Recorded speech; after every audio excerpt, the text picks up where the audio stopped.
Hi everyone, so a little bit of a training summary for you. Haven't done one of these in a little while. Starting my off-season training post-nationals, as you can see here, still benching. Bench has actually been feeling quite good recently after I took a full 2 weeks off of bench or any sort of pressing movement. I did overhead work, but any sort of chest work or benching at all, and it really felt like it was able to heal up my shoulder. As some of you may know, I've dealt with a front delt issue for 3 years, which really has hindered me, but bench has been feeling good recently. So there was 150 pounds and then 130 pounds, 150 for sets of 5, 130 pounds for sets of 8. Really easy RPE of 7 or 8 on all those. And here, so this is a variation of deadlifts that I'm adding in.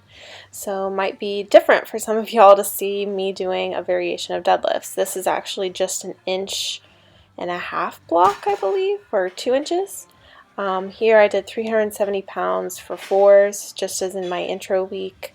And for me, actually, so most people can pull more weight off of blocks or off of like doing rack pulls. The higher the block, the less weight I can pull.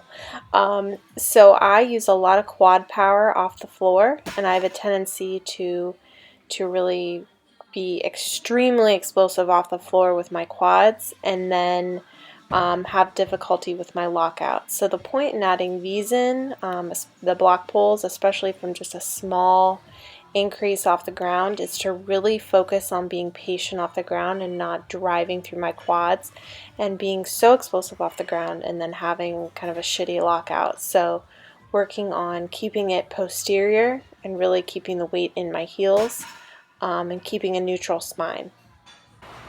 So adding in quite a bit of accessory work. So something I wanted to show you guys is just a variation of, someone was actually using the lat pull down machine, so I did some rack chins. So I just have my feet on just a stool in front of me, and then I placed this is actually the Smith machine, and then I wanted to do, I think, 10 reps. So once I got to a certain number of reps, I was like, oh, it's too hard. The higher you go up, the easier it gets. So that's something for some of y'all who maybe don't have access to a lat pull down, if it's busy, or if maybe your gym, has a Smith machine, you can use it for that. So I like those too, just as another variation of lat work. So here, I actually am doing hip thrusts. And as you can see, I'm in the squat rack. I'm doing hip thrusts in the squat rack. How terrible of me. But it's actually a good way to set up hip thrusts, because you can put the bar on basically the squat rack, because it's elevated a little bit and it has those bars, so I'm not getting crushed by the weight. I have a hard time setting up for hip thrusts just because my legs are pretty big, so it's hard for me to get underneath the bar. Even when I do have bumper plates on, I still can't fit under the bar, and this was perfect. So thumbs up. So this was 295 pounds for sets of 8. Very easy. It's been feeling good recently to add in some lighter squat days. So going into nationals, I did not have a squat day under 335 pounds for like 3 months leading into nationals. So it was really taking a toll on my especially my back. Honestly, not so much my legs, but just my arms, holding the weight on my back, my elbows, my wrists. I started to get tendonitis, so we've been backing off the weight a little bit as we enter this volume phase. And so this is my light day, 295 pounds for 8s. I believe this was last week, so this is when I was still doing 9s.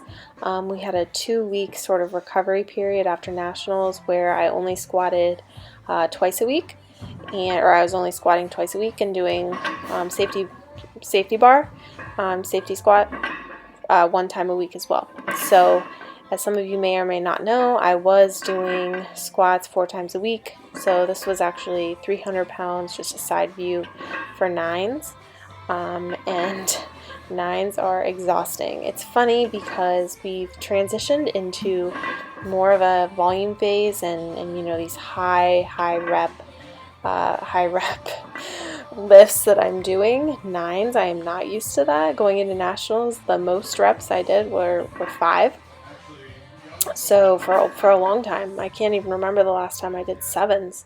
It's been several months, so getting my cardiovascular system kind of up to speed has been a challenge, but it's interesting because I've already noticed just by doing 9s and some 7s for 2 weeks, I've already noticed a huge increase in my capacity, my work capacity. And here I am dying at the end. I think that was my 3rd set. That was my 3rd set, and I just was like, oh my god, my heart rate got up so high. It actually is way harder than any sort of interval because you feel like you're sprinting with 300 pounds on your back. So that was fun.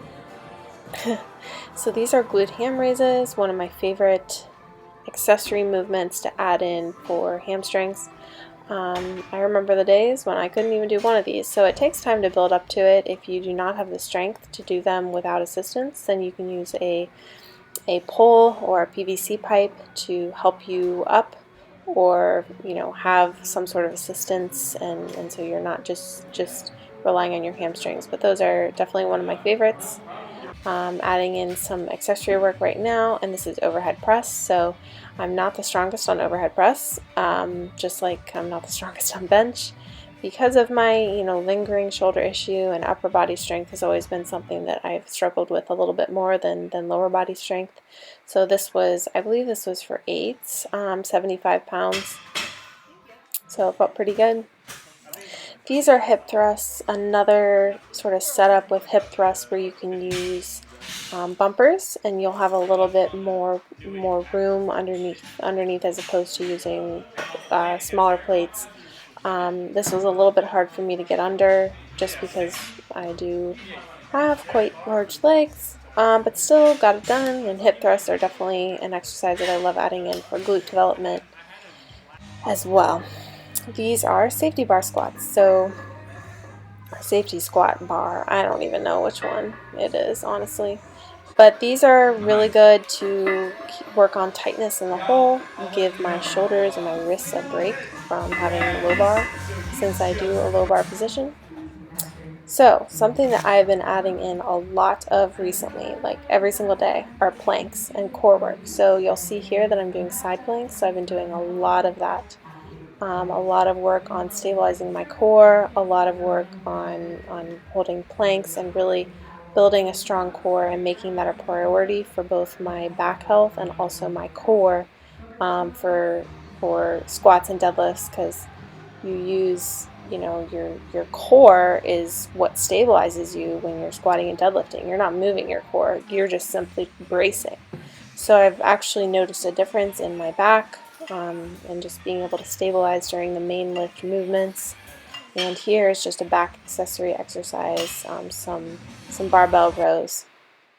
So that's just a little bit of a summary of some of the stuff I've been doing. As always, you can follow me on Instagram, on Facebook, and I also have posted a blog recently on my website, katieannfit.com. So I will talk to you guys soon. Thanks for watching.